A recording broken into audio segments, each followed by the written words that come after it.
Sardar Vallabhbhai Patel, who is known as the Iron Man of India, created India we live in. Imagine the map of our country without 562 states that he organized to join Union of India.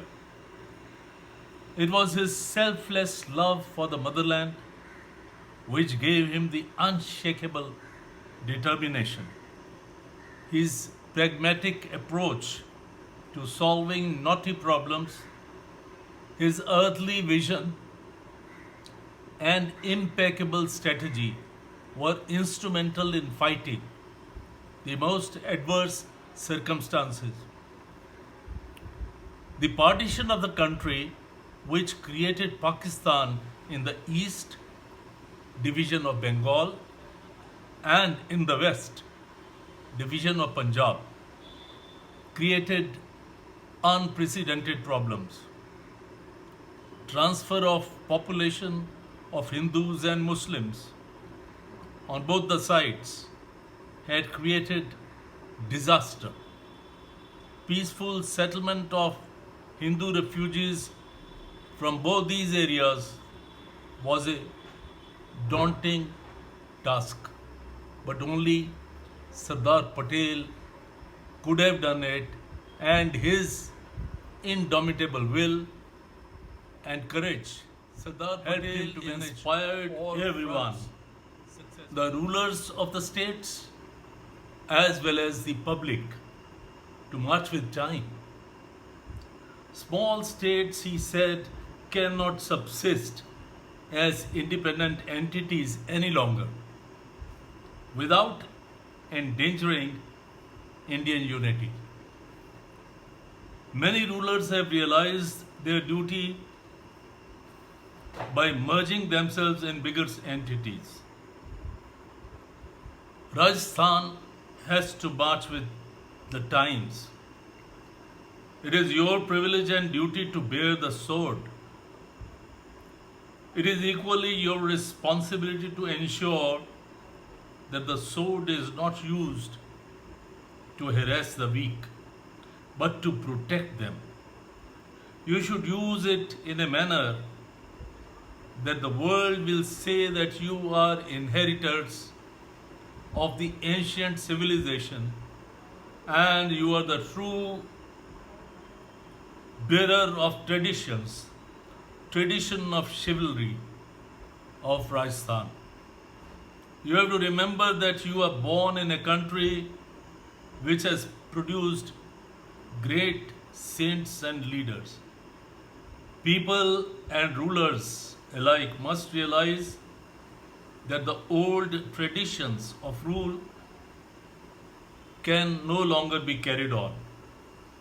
The times are changing, new ideologies and new traditions now hold the field. We have to move with time.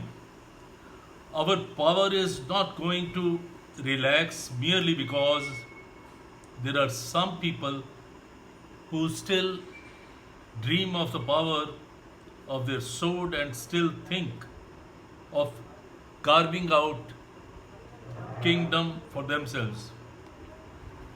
That will not happen. For instance, the unspeakable tragedy of the murder of our saintly leader has left big scars, difficult to heal. I wonder whether people will appreciate that they will not be able to safeguard the freedom which they have won if the signs of that are already visible persist in their fateful courts. Freedom was not won by sword and will not be protected by the guns alone. Guns can protect freedom from aggressive designs of neighbors and other foreign states. But it is necessary that the internal safety is maintained by the honest core of people and their realization of their duty. It is realization and responsibility of a free citizen which alone is needed today. When Rajputana was involved in slavery, the British government kept it steeped in old customs and traditions of inter dissensions which had so often proved the bane of Rajput. If after the foreigners have gone, the same evil persists, how can we say that we have achieved the freedom?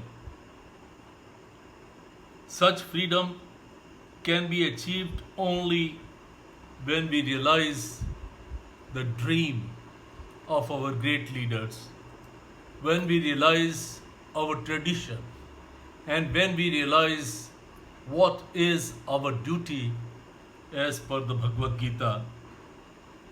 Unlike what was in the past, the might of India is now not concentrated in Rajputana alone. The army is no longer the monopoly of the so-called military castes. Persons of all provinces and all castes have now a share in the defense of the country.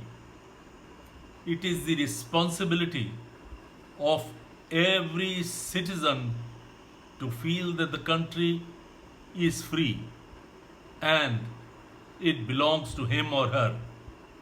Therefore, it is also their duty to protect and nurture the country. Every Indian must now forget that he is a Rajput, Jat, Sikh, etc. He must remember that as an Indian, he has equal claims on the country and also the responsibilities. Likewise, the rulers must understand that they are trustees of the people and servants of the state. That is how we have to run India. That is how we will progress and show to the world what India can really do.